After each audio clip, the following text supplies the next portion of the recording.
The Kennedy family emerged as a prominent American political dynasty in the early 20th century, with its modern public identity closely associated with national leadership, public service, and presidential power. The family's ascent is most visibly linked to Joseph P. Kennedy Sr., whose children occupied influential roles in U.S. politics, law, diplomacy, and public life, culminating in the presidency of John F. Kennedy in 1961. Today, the Kennedy name is widely recognized as a symbol of political ambition, electoral success, and sustained public visibility. But before they became a shorthand for American political royalty, before they symbolized youthful leadership and liberal reform, they were a tightly governed private family shaped by rigid discipline, medical intervention, and reputation management. Their history includes early wealth accumulation, strategic education, controlled personal relationships, and deliberate image protection, alongside internal decisions that isolated certain children considered incompatible with public ambition. These decisions were made within the medical, social, and institutional norms of the 20th century, but their consequences were permanent. Before we begin, please comment where in the world you're watching from. I'd love to know that this story is being watched from all around the globe. Joseph P. Kennedy Sr. was born on September 6, 1888, in Boston, Massachusetts, into a politically active Irish-American family with established local influence. His early adulthood coincided with a period of rapid industrial expansion and financial speculation in the United States. By the 1910s and 1920s, Kennedy had positioned himself within banking, stock trading, and corporate finance, accumulating capital that would later underwrite both personal authority and political ambition. Kennedy's financial ascent was marked by deliberate risk management and centralized decision-making. He served as president of Columbia Trust Company and later expanded into stock market speculation prior to the 1929 crash, exiting positions before widespread losses occurred. These actions were documented and later cited as evidence of strategic foresight. The accumulation of wealth provided Kennedy with autonomy from institutional constraint and reinforced his belief in personal control as a governing principle. This philosophy extended directly into family governance. Joseph Kennedy Sr. viewed his household as an extension of his broader strategic planning. Education, behavior, and long-term objectives for each child were coordinated according to a hierarchy he defined. Decisions were rarely collaborative. Authority flowed in a single direction, reinforced by financial dependence and rigid expectations. Family correspondence and later biographical research confirm this pattern was consistent across decades. Marriage further reinforced this structure. After marrying Rose Fitzgerald in 1914, Kennedy established a domestic environment defined by discipline, routine, and deference. Rose Kennedy managed daily operations, but major decisions remained centralized with her husband. Emotional expression was discouraged, and deviation from planned trajectories was treated as a problem requiring correction. This structure became institutional rather than situational, as Kennedy's political ambitions intensified in the 1930s, particularly after his appointment as U.S. ambassador to the United Kingdom in 1938. Internal family management became more rigid. Public exposure increased scrutiny. Children were expected to perform within narrow behavioral parameters. Any vulnerability was evaluated through the lens of reputational risk. This evaluation was not abstract. It informed concrete decisions. Medical authority became one of the tools available to enforce predictability. Kennedy's wealth allowed access to prominent physicians and emerging psychiatric practices. Medical consultation was used not only for treatment, but for regulation. Behavioral concerns were reframed as medical problems with procedural solutions. This approach reflected prevailing elite attitudes and Kennedy's preference for decisive intervention. Documentation from this period shows that Joseph Kennedy Sr. framed control as responsibility. He believed outcomes justified methods. Family well-being was defined in terms of stability, compliance, future compliance, and future success. Individual autonomy was secondary. These beliefs were consistent with his business and political conduct, where centralized authority minimized uncertainty. The consequences of this approach were unevenly distributed. Children who aligned with expectations advanced within the family's strategic plan. Those who did not were increasingly managed through isolation or institutional mechanisms. This was not episodic. It followed a consistent logic. Control was systematic rather than reactive. By the early 1940s, this framework was firmly established. Decisions affecting the most vulnerable family members were made privately, justified internally, and shielded from external review. The architecture of control had matured into a closed system. This system would soon produce irreversible outcomes that reshape the family's internal history. The developments outlined here established the conditions under which subsequent medical and institutional decisions occurred. Authority, access, and secrecy converged into a single operating model. This model shaped not only individual lives, but the long-term internal governance of the Kennedy family. Rose Elizabeth Fitzgerald was born on July 22, 1890, in Boston, Massachusetts, into a family already embedded in municipal politics and Catholic social life. Her father, John F. Fitzgerald, served multiple terms as mayor of Boston, exposing Rose from an early age to public scrutiny, structured routines, and reputational discipline. This upbringing shaped her understanding of family life as an extension of public responsibility, rather than a private emotional space. Rose married Joseph P. Kennedy Sr. on October 7, 1914. From the outset, the marriage functioned as a partnership aligned around ambition, order, and social advancement. While Joseph controlled financial and strategic decisions, Rose assumed responsibility for daily household administration. She developed strict schedules governing meals, study hours, religious observance, and physical activity. These routines were documented in personal notes and later corroborated by biographers. Order was treated as a moral imperative rather than a preference. Within the household, Rose emphasized emotional restraint. Displays of distress, anger, or vulnerability were discouraged. Children were taught to regulate expression and conform to expectations. Success was measured through academic performance, athletic achievement, and social composure. Failure to meet these standards was addressed through correction rather than accommodation. This approach reflected prevailing upper-class Catholic norms, but was applied with particular consistency within the Kennedy family. Rose's role did not include autonomous authority over major decisions. Correspondence and family testimony indicate that she deferred to her husband on matters involving education changes, medical consultation, and long-term planning.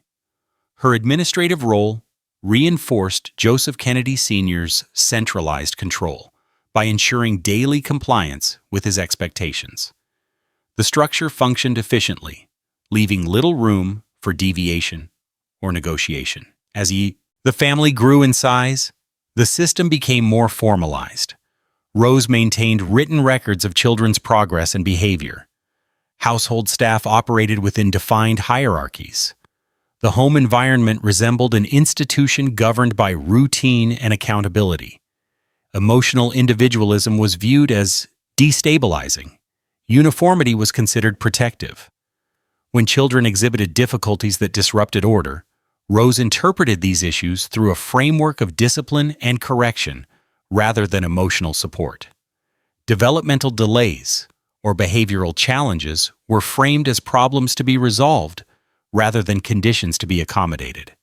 This perspective aligned closely with her husband's approach and reinforced the legitimacy of external intervention. Rose's Catholic faith further shaped her worldview. She believed suffering could be managed through discipline and obedience. Emotional endurance was valued over expression. These beliefs informed her acceptance of medical authority when problems exceeded domestic control. Deference to professionals was viewed as responsible governance rather than abdication. During the 1930s, as public attention on the Kennedy family increased, Rose intensified her commitment to order. Public appearances required precise behavior. Private difficulties were managed internally. The boundary between public image and private reality narrowed. Household discipline functioned as reputational defense. This ideology did not involve overt cruelty, but it imposed structural rigidity. Children were expected to adapt to the system rather than the system adapting to them. Those who could not conform encountered escalating intervention. Rose did not initiate major medical decisions, but her acceptance of the governing framework enabled them. By the early 1940s, Rose Kennedy's ideology of order had become inseparable from family governance. Routine, restraint, and deference were embedded norms. This environment provided stability for some children while isolating others. The consequences of this structure would become evident as medical authority replaced domestic management, moving family control beyond the household and into institutional settings. At the beginning of the 20th century, medical understanding of intellectual disability, developmental delay, and behavioral irregularity was shaped by institutional authority rather than patient-centered care. Psychiatry and neurology were emerging disciplines, and their methods were closely aligned with social control. Conditions that disrupted family order or public presentation were increasingly framed as medical problems requiring professional intervention.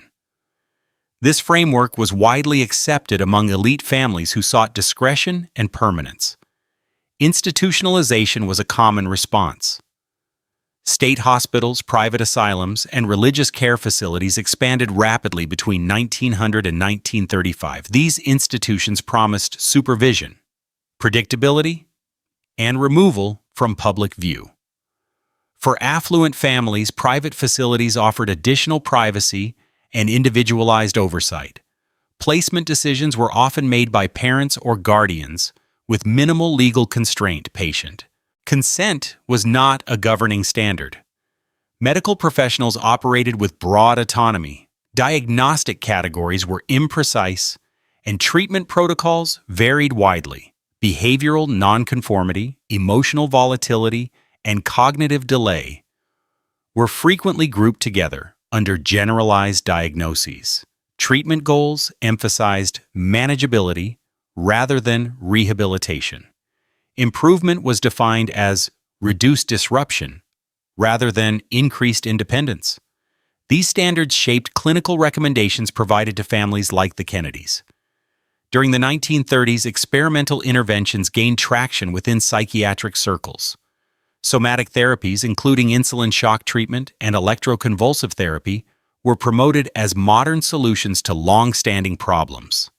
These methods were publicized in medical journals and professional conferences. Success rates were loosely defined, and long-term outcomes were poorly documented. Nonetheless, they were framed as scientific progress. The prefrontal lobotomy emerged within this context. Introduced in the United States by neurologist Walter Freeman and neurosurgeon James Watts, the procedure aimed to alter behavior by severing connections in the frontal lobes. By the late 1930s, it was being performed in hospitals across the country. Medical oversight was minimal, and informed consent protocols were rudimentary. The procedure's risks were acknowledged but often minimized. Social class influenced access and decision-making. Wealthy families could consult leading specialists and arrange private procedures. Financial resources reduced institutional barriers and expedited approval. Medical authority carried significant weight, particularly when aligned with parental objectives. Physicians were rarely challenged by families seeking decisive solutions. Disability carried profound stigma. Public acknowledgement could limit marriage prospects, political viability, and social standing. For families with public ambitions, concealment was often viewed as responsible stewardship. Medical intervention promised resolution without disclosure. This promise was compelling, even when evidence was limited. Religious institutions reinforced these practices, Catholic-run facilities in particular framed institutional care as moral guardianship. Obedience to authority was emphasized over autonomy. Families were reassured that placement aligned with ethical responsibility. This alignment reduced moral hesitation. By the early 1940s, the convergence of medical authority, institutional expansion, and social stigma had normalized extreme interventions. Decisions that would later be considered violations of autonomy were viewed as reasonable and even progressive. This environment shaped the options presented to the Kennedy family when domestic management failed. The prevailing medical culture did not encourage reconsideration once a course was chosen. Interventions were decisive and final. These conditions set the stage for irreversible decisions that followed. As family governance shifted from structured discipline to clinical control, with consequences that extended far beyond the immediate moment of treatment.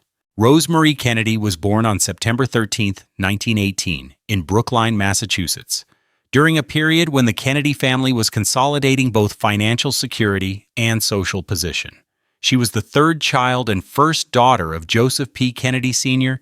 and Rose Fitzgerald Kennedy. Contemporary medical records from the time of her birth are limited, but later family accounts suggest complications during delivery that may have affected her early development. These details were not publicly discussed during her childhood. During infancy and early childhood, Rosemary exhibited delays in speech and motor coordination compared to her siblings. Family correspondence and biographical research indicate that she reached developmental milestones later than expected. While such delays were not uncommon, they became more noticeable within a household that emphasized achievement and competition. Tutors and caregivers documented difficulties in structured learning environments. Despite this, Rosemary was initially educated alongside her siblings. As the family relocated between Boston, New York, and later international postings, Rosemary's educational experiences varied. She attended both conventional schools and specialized programs designed to address her academic challenges. Teachers noted inconsistent performance and difficulty maintaining pace with curricula. Social interactions also proved challenging, particularly in highly structured settings. These observations were recorded privately and did not result in public acknowledgement. Within the family, Rosemary remained integrated into daily life during her early years. She participated in family outings, religious observances, and public appearances. Photographs from the 1920s show her alongside siblings at formal events. At this stage, the family attempted accommodation rather than exclusion. Adjustments were made quietly, including additional tutoring and supervision. As Rosemary approached adolescence, expectations increased. The Kennedy household placed heightened emphasis on social comportment, academic progress, and self-regulation. These expectations coincided with Joseph Kennedy Sr.'s expanding political ambitions. Rosemary's difficulties became more apparent in comparison to her siblings' advancement. The disparity generated concern within the family leadership structure. By the early 1930s, Rosemary's challenges were framed less as developmental variation and more as problems requiring correction. Behavioral incidents, described in later accounts as impulsivity and emotional instability, were documented.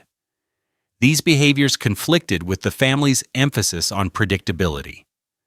The shift in interpretation marked a turning point in how her condition was addressed. Medical consultations increased during this period. Physicians were asked to evaluate Rosemary's capacity for independence and social integration.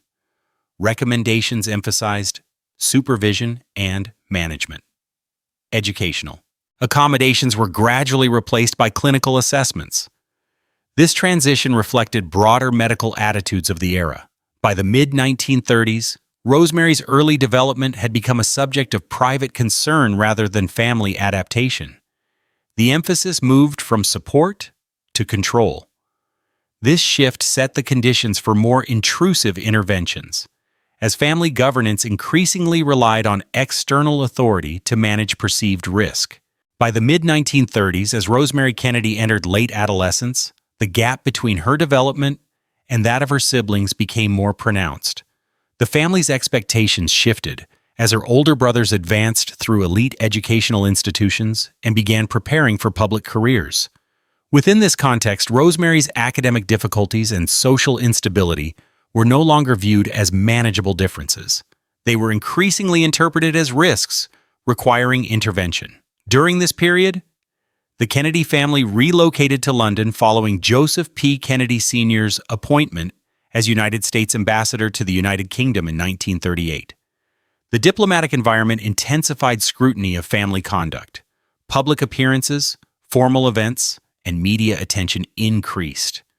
Rosemary was expected to meet the same standards of composure and predictability as her siblings. Reports from caretakers and tutors during this time described difficulty adhering to schedules and social protocols. Family records and later biographical accounts indicate that Rosemary experienced mood volatility and episodes of emotional agitation. These behaviors were not evaluated within a developmental framework. Instead, they were categorized as behavioral instability. The distinction was consequential.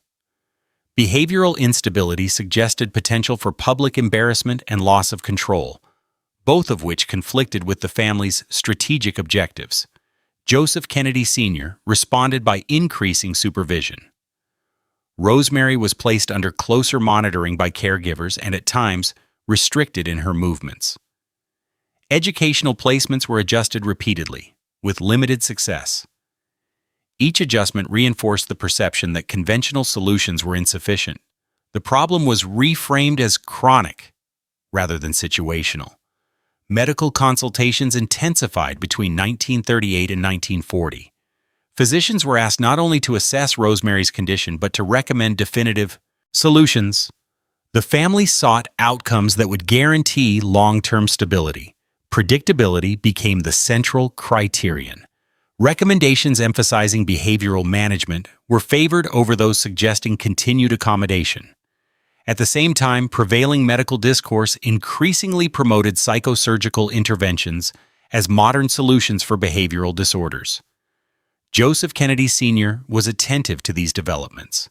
He viewed emerging procedures as extensions of professional authority capable of delivering permanent results. The appeal lay in finality. Temporary measures had failed to produce compliance. Rose Kennedy remained involved in daily oversight but deferred to her husband regarding strategic decisions. Correspondence suggests she accepted medical framing without challenge. Emotional considerations were secondary to institutional advice. The family's internal governance prioritized resolution over uncertainty. By 1940, Rosemary's situation was no longer treated as a developmental challenge within the family. It was categorized as a medical problem, requiring decisive action. The escalation reflected cumulative anxiety rather than a single incident. Each perceived failure reinforced the urgency of intervention. This period marked the transition from supervision to irreversible decision-making. The conditions that would lead to experimental medical treatment were now firmly established. Family anxiety, medical authority, and reputational concern converged, narrowing the range of acceptable options and accelerating the move toward permanent intervention. By early 1941, the management of Rosemary Kennedy's condition had moved beyond educational adjustment and supervised care. Medical consultation had become the primary mechanism through which the family sought resolution. This shift occurred within a broader medical environment that increasingly promoted psychosurgery as an acceptable response to behavioral disorders. The procedure most frequently recommended in such cases was the prefrontal lobotomy, a practice still considered experimental but gaining institutional legitimacy. The prefrontal lobotomy had been introduced to the United States in the mid-1930s by neurologist Dr. Dr. Walter Freeman, and neurosurgeon Dr. James Watts. Freeman, based in Washington, D.C., actively promoted the procedure through lectures, publications, and clinical demonstrations. By 1940, several hundred lobotomies had been performed nationwide, often with limited follow-up documentation. Success was defined loosely, typically as reduced agitation or increased Manageability. Joseph P. Kennedy Sr. consulted Freeman directly. Surviving accounts indicate that the consultation emphasized Rosemary's behavioral instability rather than her developmental history. The objective presented was long-term control rather than rehabilitation. Freeman described the procedure as capable of calming patients who resisted conventional management. Risks were acknowledged, but framed as acceptable relative to perceived benefits. The experimental nature of the operation was not emphasized as a deterrent. The decision-making process was highly centralized. There is no evidence that Rosemary provided informed consent. Contemporary standards did not require it. Rose Kennedy was not fully briefed on the specifics of the procedure at the time authorization was given. The final decision rested with Joseph Kennedy Sr.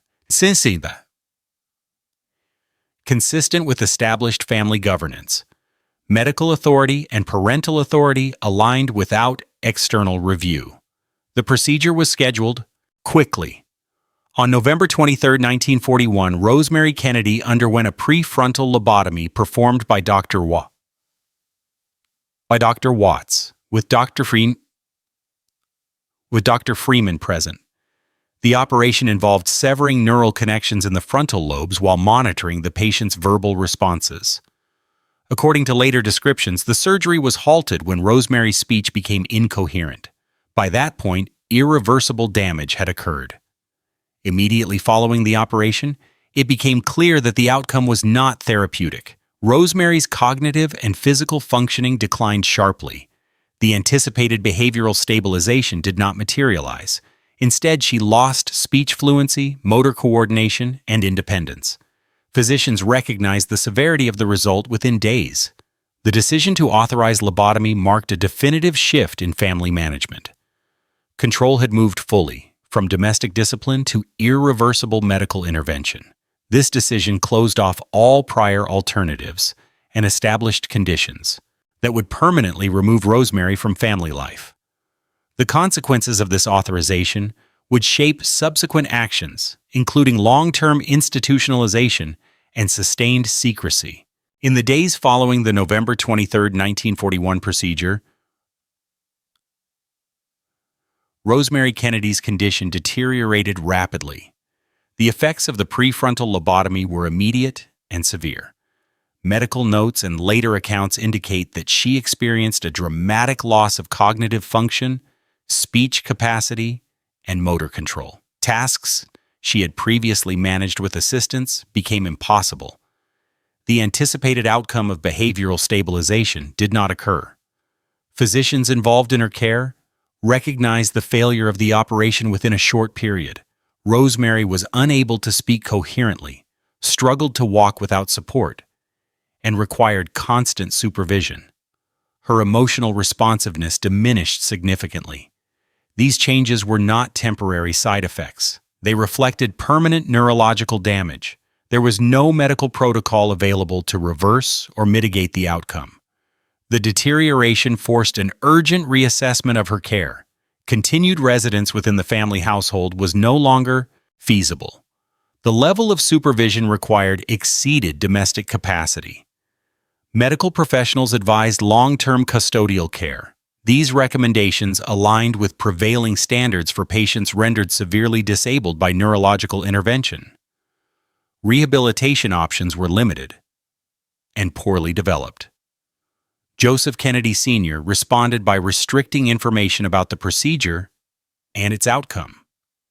Documentation suggests that he moved quickly to remove Rosemary from public view. The family did not disclose the nature of the operation to extended relatives or the press. The emphasis shifted from treatment to containment. This response followed the same logic that had governed earlier decisions, prioritizing control and discretion. Rose Kennedy later acknowledged that she was not fully informed of the severity of the consequences at the time they occurred. Her involvement during this period focused on logistical arrangements rather than medical decision-making. Emotional processing was secondary to organizational response. The family's established structure left little space for reassessment of authority or responsibility. Within weeks, arrangements were made for Rosemary's transfer to specialized care. Interim medical supervision confirmed that her condition was stable but profoundly impaired. Improvement was not expected. The diagnosis was effectively permanent disability resulting from surgical intervention. This conclusion ended any remaining expectation of reintegration. The immediate aftermath of the lobotomy marked a decisive transition. Rosemary was no longer managed as a family member requiring oversight, but as a patient requiring institutional care. The family's role shifted from governance to financial support. Contact became regulated and limited.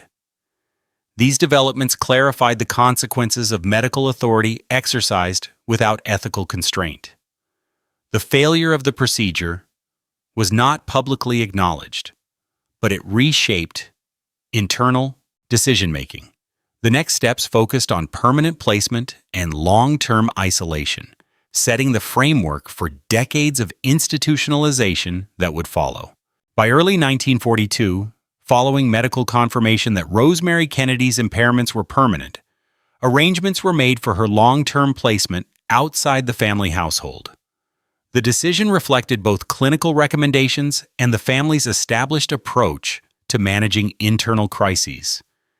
Institutional care was presented as the only viable option given the level of supervision required.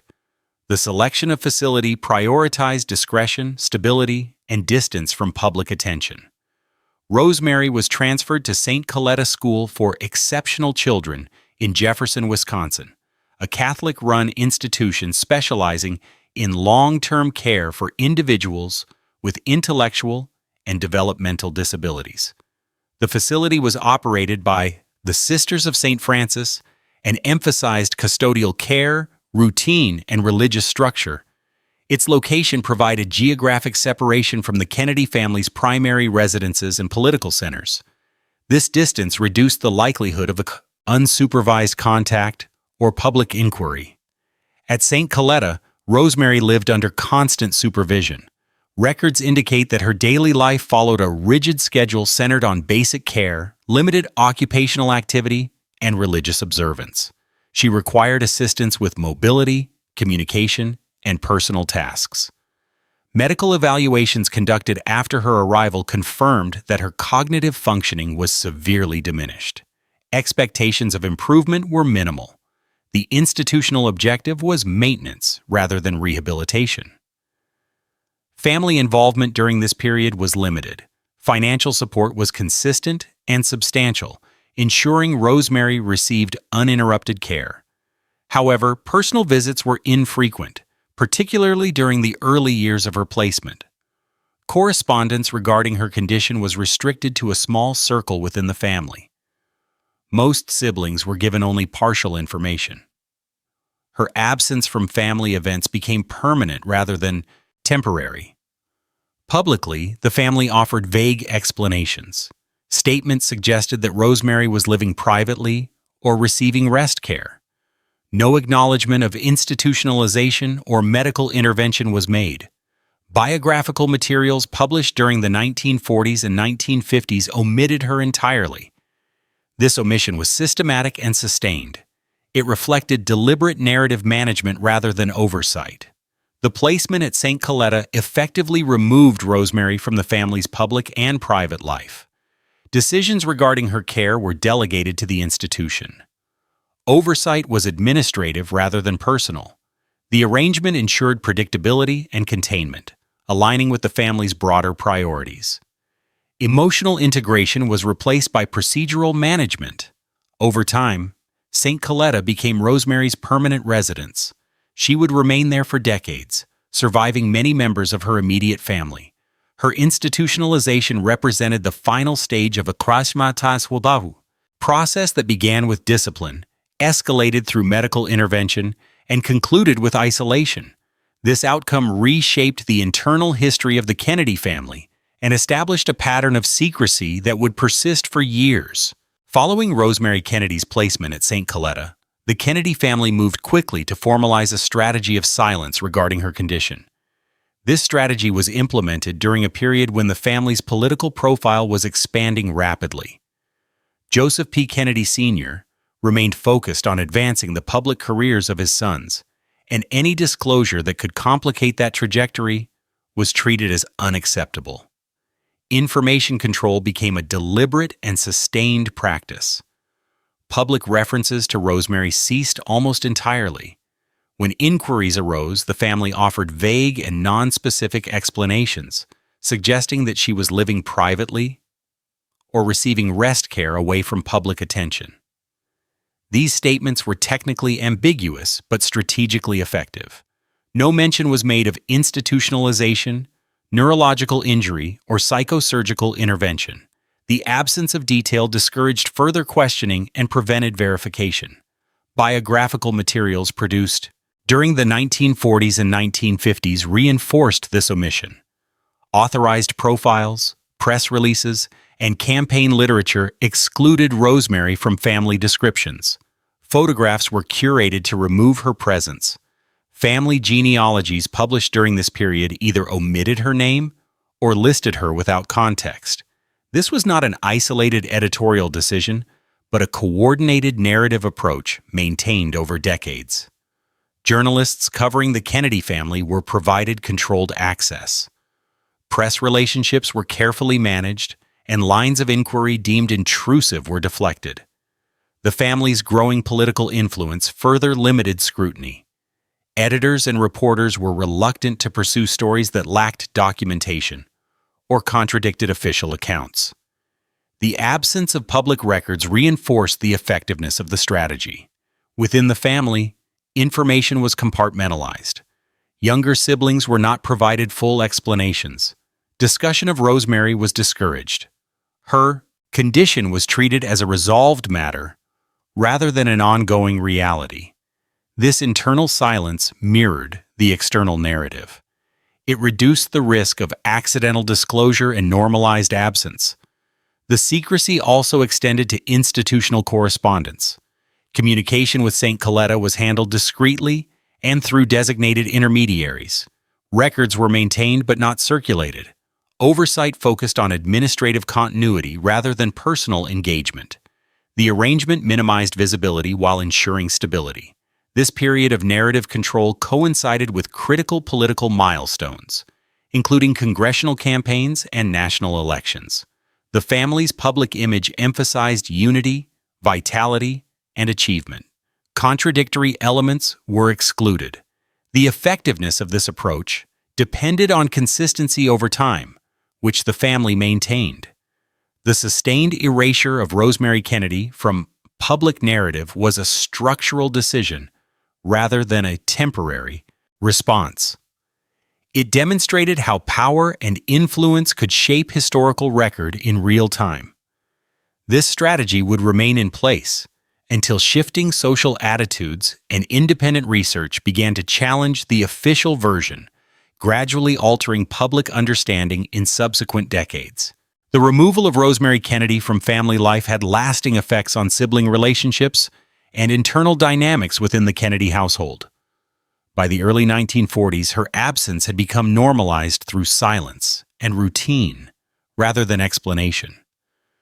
The family's internal communication practices ensured that younger siblings were provided with minimal information, often framed in vague or misleading terms. This lack of transparency shaped how Rosemary was understood within the family structure. Older siblings were aware that Rosemary lived away from home, but details regarding her condition and the cause of her impairment were not openly discussed. The decision to restrict information was consistent with Joseph Kennedy Sr.'s broader approach to managing internal matters. Knowledge was distributed selectively, based on perceived necessity, rather than familial openness. This practice reduced the likelihood of dissent or questioning. For the younger Kennedy children, Rosemary's disappearance coincided with formative years. As a result, her absence was incorporated into their understanding of family life without sustained inquiry. She was not included in routine conversation, public appearances, or shared milestones. Over time, this exclusion shaped emotional distance. Rosemary existed as an abstract presence rather than an active relationship. Family gatherings reinforced this separation. Holidays, ceremonies, and public events proceeded without acknowledgement of her absence. Photographic records from the 1940s onward reflect this adjustment, presenting a unified image without disruption. The visual and narrative consistency reinforced internal acceptance of the arrangement. Absence became structural, rather than temporary. Eunice Kennedy, who was closer to Rosemary in age, later acknowledged that the separation had a lasting impact on her perspective. During this period, however, Eunice's understanding was limited by the information provided. The family, culture discouraged inquiry into topics deemed resolved. Emotional responses were managed through adherence to routine rather than discussion. The internal dynamics also reflected shifting roles among siblings.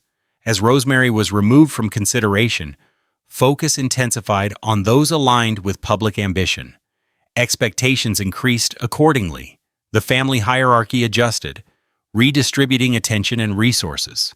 This redistribution was not formally acknowledged, but was evident in educational investment and public positioning. The absence of open discussion prevented the collective processing of the event. There was no forum for reflection or reassessment. Decisions were accepted as final. This approach preserved stability but limited emotional integration. The family functioned efficiently but without accommodation for unresolved internal consequences. By the mid-1940s, Rosemary's place within the family had been effectively redefined. She was no longer considered part of daily life or future planning. This redefinition influenced how siblings understood responsibility, conformity, and deviation. The internal dynamics established during this period would later inform both philanthropic responses and retrospective reassessment, as surviving family members encountered changing social norms and historical scrutiny. The removal of Rosemary Kennedy did not represent an isolated departure from family norms, but rather the most extreme application of an established system of control. Throughout the 1940s, Joseph P. Kennedy Sr. continued to regulate the lives of his remaining children with close attention to behavior, personal relationships, and public presentation. The family operated within a framework that emphasized conformity as a prerequisite for advancement and inclusion. Educational trajectories were carefully planned. Schools were selected not only for academic rigor, but for their capacity to produce disciplined, socially acceptable outcomes. Transfers were arranged when environments failed to meet expectations. Academic underperformance or behavioral deviation prompted immediate intervention. These interventions were framed as corrective rather than punitive, but they carried clear consequences for autonomy. Personal relationships were similarly managed. Romantic associations were evaluated. For social suitability, religious alignment, and potential political impact. Relationships perceived as destabilizing were discouraged or terminated through pressure. Marriage was treated as a strategic decision rather than a personal milestone. Family correspondence and later interviews confirmed that emotional preference was secondary to reputational calculation. Health and wellness were also subject to oversight. Illness, exhaustion, or emotional strain were addressed through structured regimens rather than accommodation. Vulnerability was interpreted as weakness, requiring discipline.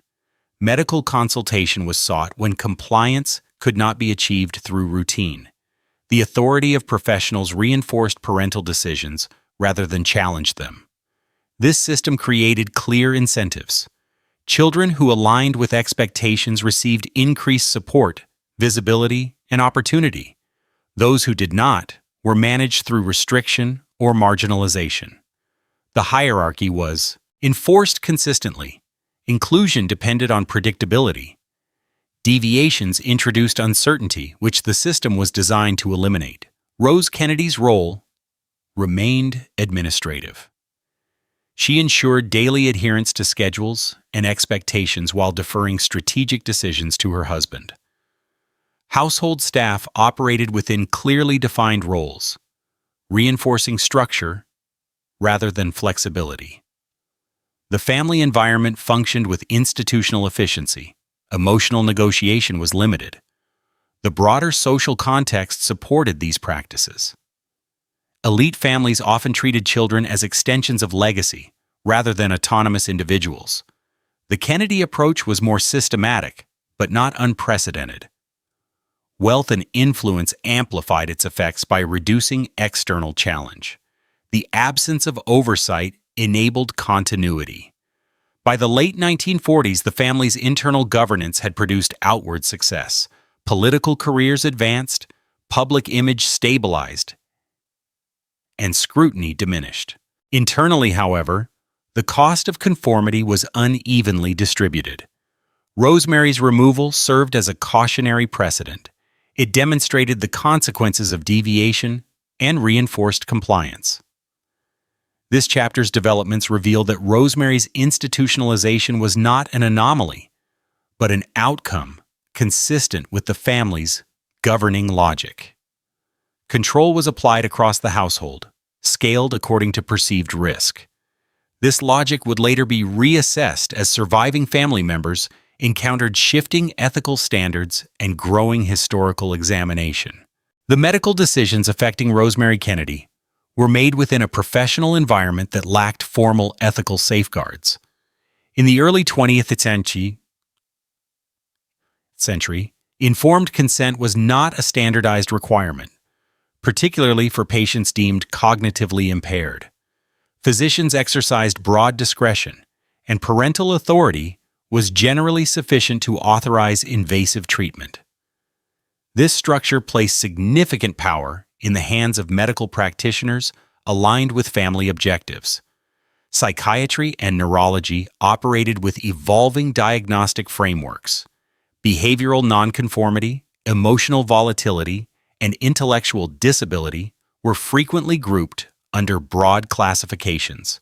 Treatment protocols were experimental and often justified through limited case studies rather than controlled research. Professional endorsement, rather than outcome evidence, guided practice. In this context, invasive procedures could be framed as progressive intervention.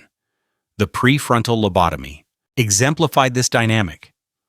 Promoted as a therapeutic breakthrough, it was implemented without standardized review or long-term data.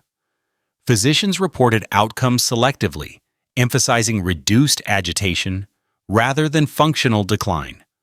Complications were acknowledged, but rarely publicized. Families were encouraged to view adverse outcomes as acceptable trade-offs. The Kennedy family's social position facilitated access to prominent physicians.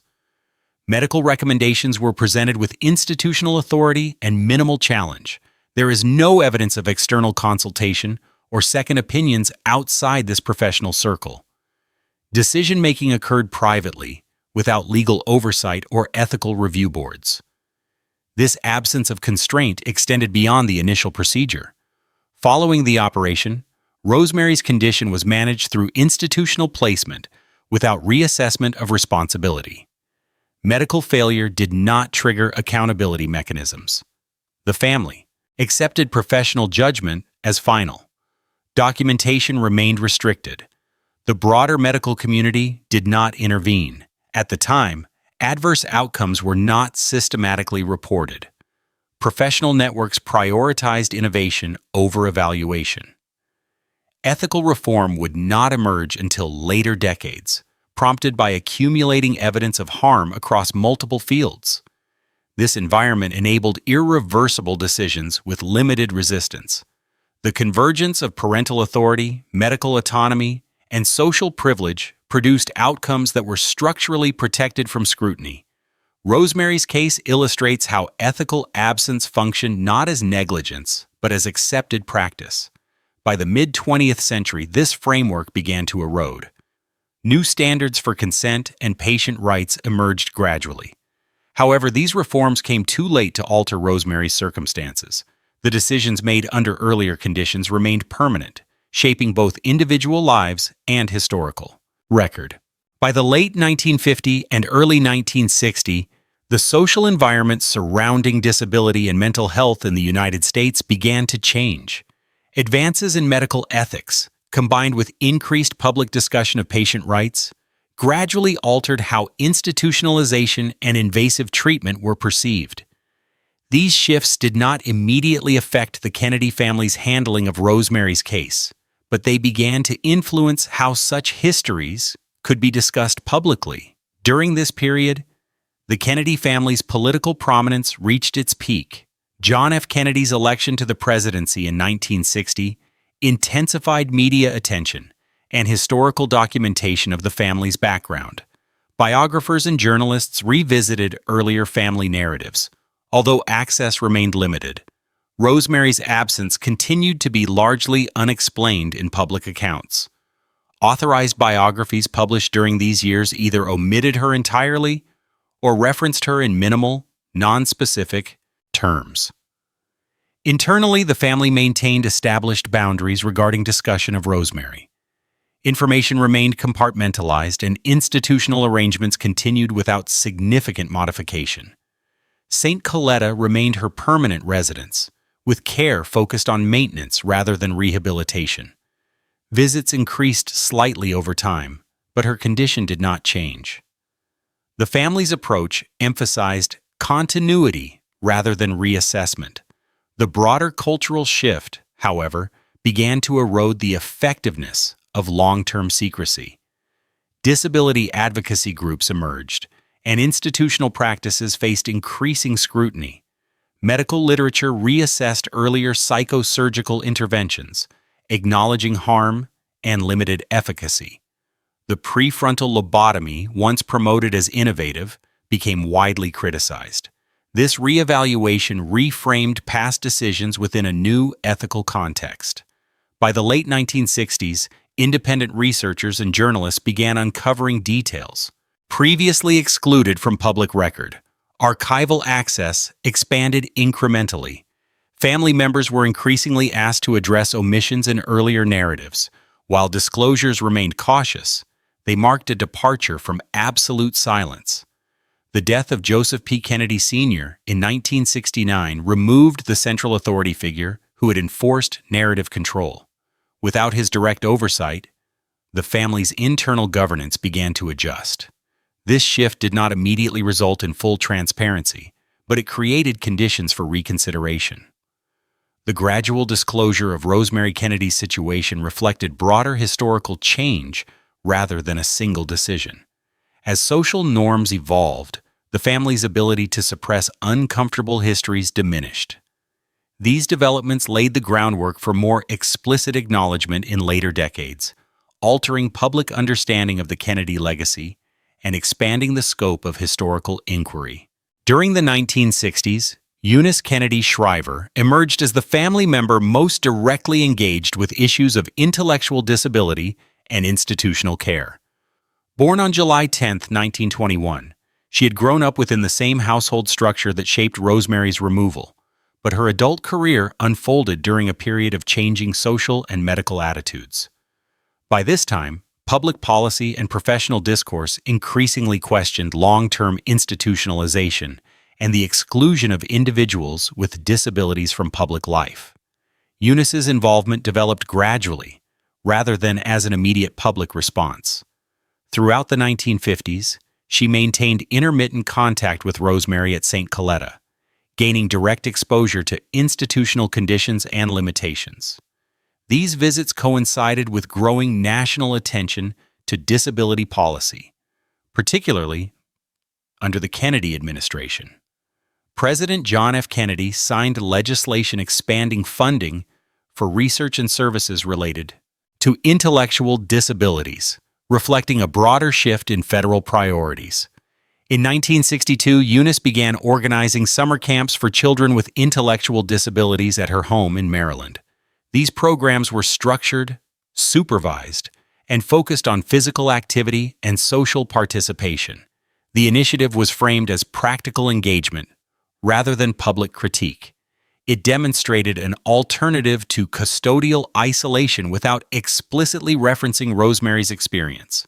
This work culminated in the founding of the Special Olympics in 1968. The organization promoted athletic competition for individuals with intellectual disabilities, emphasizing inclusion and structured opportunity. Its development involved collaboration with educators, medical professionals, and public institutions. The initiative received national and international attention, reshaping public perceptions of capability and participation. While Eunice Kennedy Shriver did not publicly frame her advocacy as corrective to past family decisions, the connection was implicit. Her work addressed systemic gaps exposed by institutional care models. It marked a departure from secrecy toward engagement. The approach emphasized visibility rather than concealment. Institutionally, the Special Olympics influenced policy discussions and funding priorities. It provided a platform for reconsidering long-term isolation as the default response to disability. Eunice's role reflected both personal experience and historical timing. This chapter represents a transition from private management to public reform. Advocacy replaced containment as the dominant response. The shift did not alter Rosemary's circumstances directly, but it changed the broader context in which her life was later understood, contributing to a more comprehensive reassessment of the Kennedy family's internal history. Joseph P. Kennedy Sr. died on November 18, 1969, after nearly a decade of incapacitation following a severe stroke in 1961. His death marked the end of the period in which he exercised direct control over both family governance and public narrative. With his absence, historians and biographers gained greater latitude to reassess his role in shaping the Kennedy dynasty, including decisions that had previously remained unexamined. Early evaluations of Joseph Kennedy Sr. emphasized his financial success, political foresight, and influence on American public life. He was credited with constructing the economic foundation that enabled multiple family members to pursue national office. His methods were often described as disciplined, strategic, and pragmatic. These accounts focused on outcomes rather than process. Internal family decisions were treated as secondary to public achievement. As archival access expanded in the 1970s and 1980s, scholarship began to incorporate a broader range of evidence. Private correspondence, medical records, and institutional documentation provided insight into Kennedy's approach to authority. Researchers identified consistent patterns across business, politics, and family life. Centralized decision-making, risk minimization, and intolerance for uncertainty emerged as defining characteristics. Rosemary Kennedy's institutionalization became central to this reassessment. Historians no longer treated the episode as an isolated tragedy, but as an outcome consistent with Joseph Kennedy Sr.'s governing philosophy. The decision to authorize lobotomy was analyzed within the context of his reliance on expert authority and preference for permanent solutions. While prevailing medical norms were acknowledged, responsibility was increasingly attributed to the concentration of power within the family structure. Biographers also examined Kennedy's management of information. His systematic control of narrative, both internally and publicly, shaped how events were recorded and remembered. The effectiveness of this strategy delayed scrutiny, but did not prevent it. Over time, omitted histories re-entered the record through independent research. This reassessment did not result in a singular verdict. Instead, it produced a more complex understanding of Joseph Kennedy Sr. as a figure whose achievements were inseparable from the costs imposed by his methods. Economic success and political ambition were balanced against ethical consequences. The legacy became multidimensional rather than celebratory. By the end of the 20th century, Joseph Kennedy Sr. was no longer evaluated solely as a patriarch of public service. He was also recognized as a central actor in decisions that reshaped individual lives within his family. This expanded assessment provided continuity between public legacy and private governance, setting the stage for broader historical analysis in subsequent chapters. The Kennedy family's management of Rosemary Kennedy's disability was not unique among America's upper social strata in the early and mid-20th century. Institutionalization, secrecy, and the pursuit of medical intervention were common responses among elite families confronted with intellectual or developmental disabilities in their children. This pattern reflected a convergence of social, cultural, and professional pressures that prioritized reputation, lineage, and the minimization of perceived weakness. Throughout the 1920s and 1930s, public discussion of disability was limited. Stigma was reinforced by prevailing eugenic philosophies, which shaped both medical and educational policy.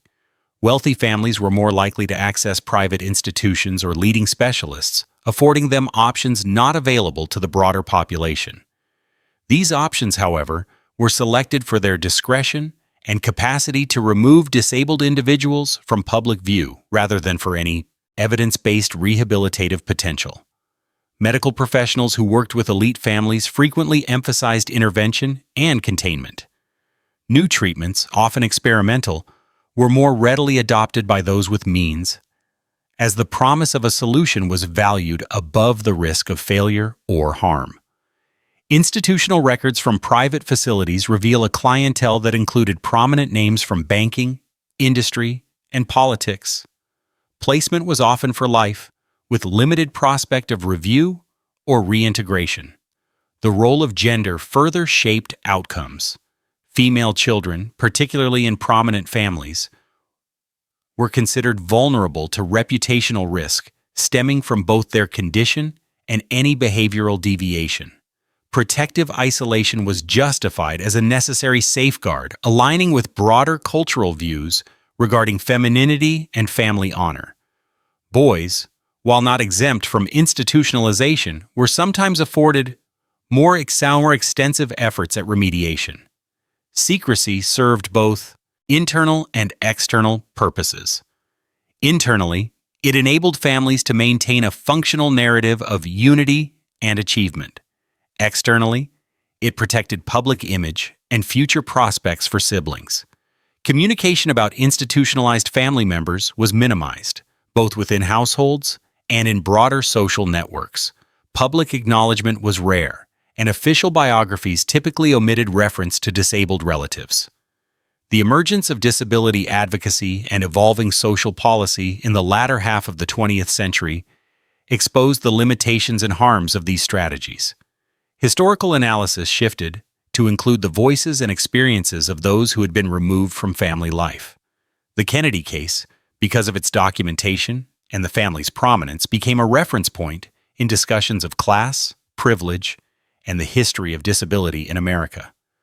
By placing the Kennedy experience within the context of broader elite practices, historians have clarified that the family's decisions were shaped by contemporary norms and resources, not by singular personal failings. This contextualization enables more nuanced evaluation, integrating both institutional factors and individual agency in the analysis of 20th century family history. The re-evaluation of Rosemary Kennedy's life and the decisions surrounding her institutionalization was made possible through gradual access to primary source materials.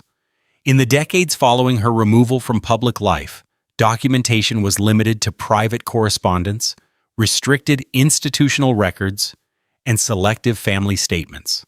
Only as historical norms around privacy, access, and research shifted did these materials begin to enter the public and scholarly domain. By the 1970s, the growth of modern archival practice combined with biographical interest in the Kennedy family prompted requests for medical records, institutional files, and personal letters. Some materials became available through official repositories, while others were disclosed by surviving family members or obtained through journalistic investigation. The resulting documentation allowed researchers to construct more accurate timelines, confirm key decisions, and clarify the sequence of medical, familial, and institutional actions. Medical records from St. Coletta provided evidence of the extent and permanence of Rosemary's disabilities following the lobotomy. Administrative files documented the terms of her residency, the frequency and nature of family contact, and the financial arrangements that underwrote her long-term care. Personal correspondence between family members offered insight into the evolution of internal attitudes and the persistence of secrecy. These sources challenged and corrected earlier published accounts, many of which had relied on official family narratives or incomplete recollections. The use of these materials brought the Kennedy story into alignment with best practices in historical scholarship. Researchers were able to test claims, verify chronology, and distinguish between myth and verifiable fact. Archival evidence revealed the gaps in previous accounts and highlighted the influence of deliberate omission. The documentary record established that Rosemary's removal, the lobotomy, and her subsequent life at St. Coletta were the result of specific decisions made at defined moments, not the outcome of vague misfortune. These developments also contributed to broader methodological advances. The history of disability, once relegated to the margins of family or institutional history, became a subject of academic inquiry in its own right.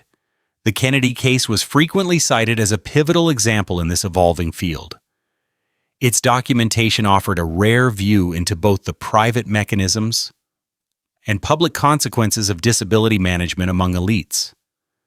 By the end of the 20th century, the accumulation of archival evidence had permanently altered historical understanding of the Kennedy family and Rosemary's place within it. The legacy of secrecy was countered by a growing body of verifiable documentation, enabling a more comprehensive and accurate account of past decisions, their context, and their enduring consequences. The evolving documentation and scholarly reassessment of Rosemary Kennedy's life led to a fundamental shift in public memory concerning both her story and the Kennedy family legacy. For decades, the family's public image was shaped by narratives of resilience, public service, and high achievement. Early biographical treatments and media coverage excluded discussion of internal decisions that resulted in permanent removal or institutionalization of family members. Rosemary's absence was explained, if at all, through vague references to private care, never linked to the broader pattern of elite management of disability. As new evidence emerged and the norms of historical research shifted in the late 20th century, these omissions became increasingly untenable.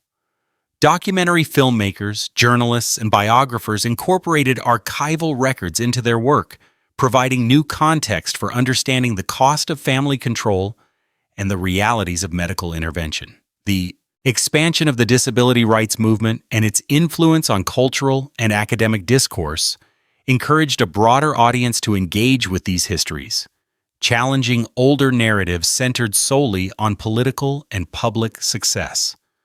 Public memory began to accommodate complexity, incorporating stories of exclusion alongside those of triumph.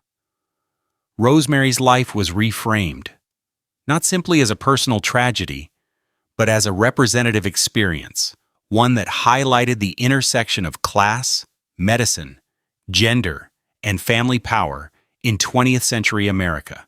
The publication of biographies and historical studies in the 1990s and early 2000s marked a departure from earlier reticence. The facts of Rosemary's lobotomy, institutionalization, and prolonged isolation became essential elements in presentations of the Kennedy legacy.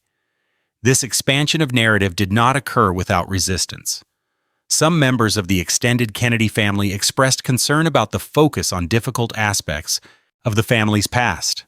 Others acknowledged that a full reckoning with history required transparency about both achievements and failures.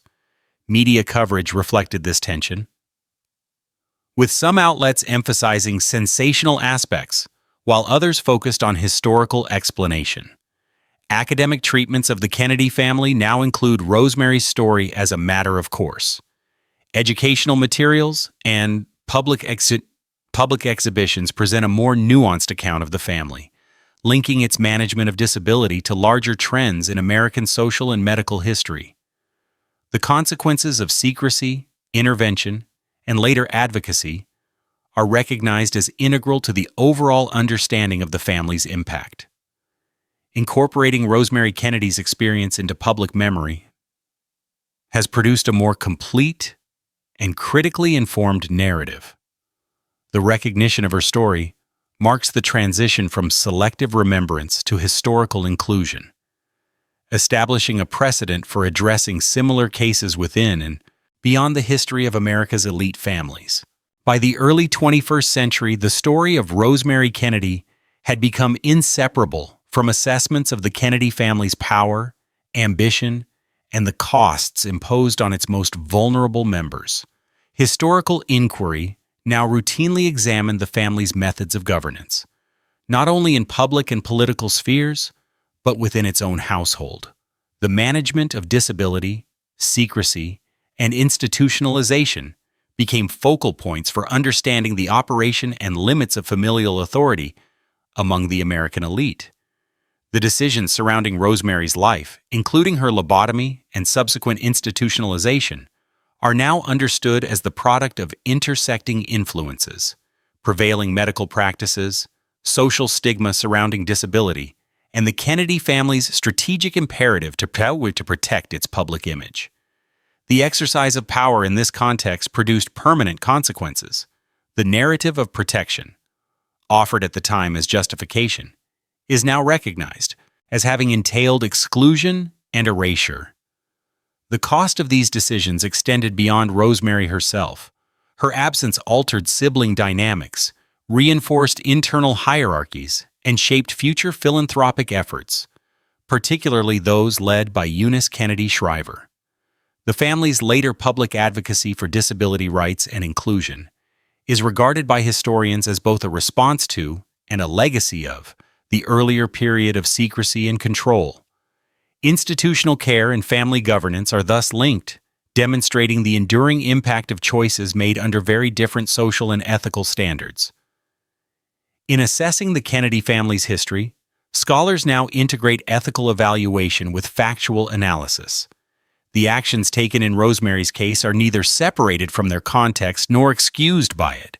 Instead, the approach emphasizes the consequences of concentrated authority, both its capacity to secure stability and its potential to inflict lasting harm. Power, in this assessment, is seen as neither inherently benevolent nor malevolent, but as an operative force, the effects of which must be measured against the realities of those most affected. This historical reassessment does not seek to diminish the Kennedy family's public accomplishments or the structural challenges of their era. Rather, it acknowledges the complexity inherent in any legacy that spans public achievement and private cost. Rosemary Kennedy's story, once hidden, now serves as a critical reference point in discussions about the obligations and limits of family authority, the ethics of intervention, and the ongoing need for historical accountability. With the integration of these perspectives, the Kennedy legacy is no longer defined solely by political success or national service. Its full meaning includes the record of internal decisions, the management of vulnerability, and the enduring dialogue between power and its consequences. The history of the Kennedy family extends beyond public office and electoral success. It includes private decisions that shaped individual lives permanently. The treatment of certain children reflects prevailing attitudes toward disability, mental health, and reputation management within elite American families. Wealth and influence enabled discretion and access to medical authority, while limiting accountability. Over time, archival research and changing ethical standards have brought these histories into clearer view. Today, they form an essential part of understanding the Kennedy legacy in full.